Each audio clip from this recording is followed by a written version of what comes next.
Du Trisac. Même si tous les chapeaux lui font, il ne parle jamais à travers son chapeau. Vous écoutez Du Trisac. Superbe, sublime, merveilleuse. Sauf que ce gars-là est quand même rationnel et pragmatique. Mais ça pose un très grave problème. Je t'assure qu'il n'y a aucun politologue sérieux qui va te dire « Oh, j'ai le droit! » Un politologue, pas comme les autres. Loïc Tassé. C'est pas le temps de faire ça. Monsieur Tassé, bonjour. Bonjour, Benoît. Bon, on va pas s'étendre sur le G20, hein? C'est comme... Ça n'a pas donné grand-chose sur le G26, mais quand même, c'est supposé donner quelque chose. Tu sais, t'as les Sherpas qui négocient, puis ensuite t'as les ministres des Finances qui arrivent, puis quand il y a des blocages, les premiers ministres se réunissent finalement, puis ils débloquent tout. Puis normalement, c'est dans des domaines qui sont importants, des domaines qui touchent les finances internationales, l'environnement, etc. Cette fois-ci, il n'y a rien.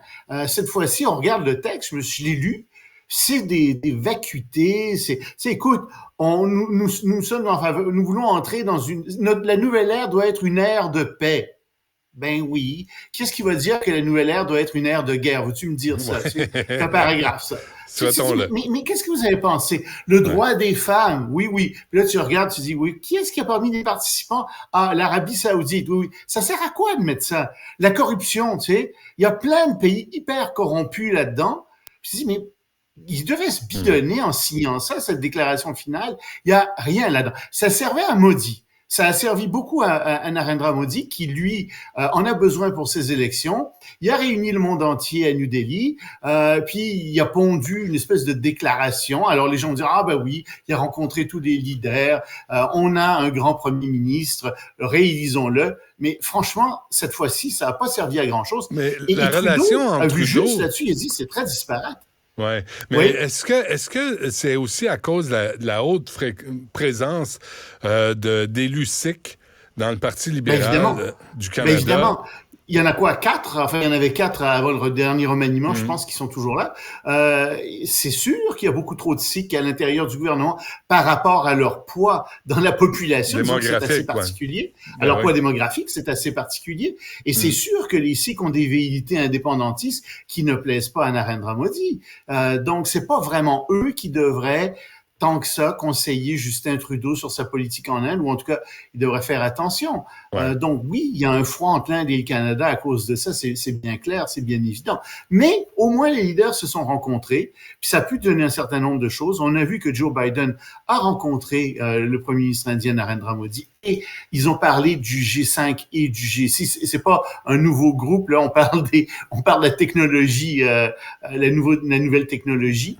Et ça, c'est intéressant parce que les États-Unis essaient, depuis le début des années 2010, de mettre sur pied une espèce de route de la soie américaine, concurrente de la route de la soie chinoise.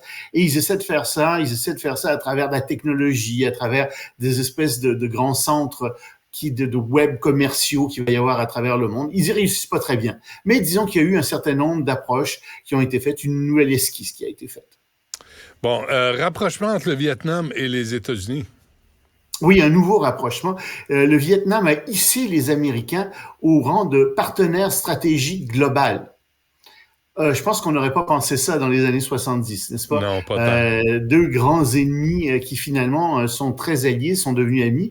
Pourquoi? À cause de la Chine. Parce que la Chine fait de plus en plus pression contre les pays qui sont autour de l'océan Pacifique, enfin en particulier de la mer de Chine.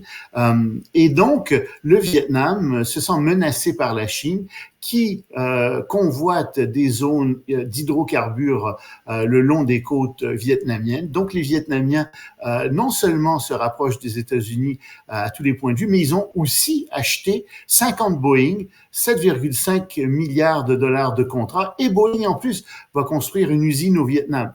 Donc oui, les Vietnamiens sont devenus des grands partenaires des Américains dans la région, des partenaires non seulement politiques, mais aussi économiques et probablement militaires de plus en plus. Les milliards de dollars, Loïc, là, ça crée de belles amitiés, tu trouves pas? Tu voudrais pas me donner 1 milliard ou 2? On va être on est déjà amis, j'ai pas besoin. On est déjà amis, mais on va l'être encore plus. Ça entretiendrait l'amitié, je trouve. Ouais. Exemple de démocratie en Russie, là, prenez des notes. Oui, alors il y a eu des élections en Russie, des grandes élections municipales et régionales, l'équivalent des provinces ici. Qui gagne? Ben, les résultats partiels donnent gagnante la Russie unie. Le parti de la Russie unie, c'est le parti de qui? Son nom commence par P. Patoff. Ah, oh, excuse-moi. Non, c'était Poutine. Moi, j'avais Pinocchio en tête, tu vois, quand j'ai dit son nom commence par P. Il y a plein d'options. Un clown ou l'autre, là. Ouais, ou une marionnette. On a le choix. Mais donc... Exact. Donc, à Moscou, par exemple, il aurait déjà remporté 75% du vote. Bon. On attend de voir ailleurs, mais évidemment, il n'y a pas d'opposition réelle. Puis en plus de ça, dans plusieurs régions, le bulletin de vote est électronique. Alors, ça facilite il y a la tout vie. Prévu. Ça va plus vite pour compter. Ben oui, pourquoi pas. Et affaire d'espionnage chinois au Royaume-Uni? Oui, au Royaume-Uni, il y a un homme, on ne sait pas son nom, on sait qu'il est dans la vingtaine, possiblement, et qui est accusé il a été épinglé à son domicile d'Édimbourg par la police du Royaume-Uni, accusé d'espionnage.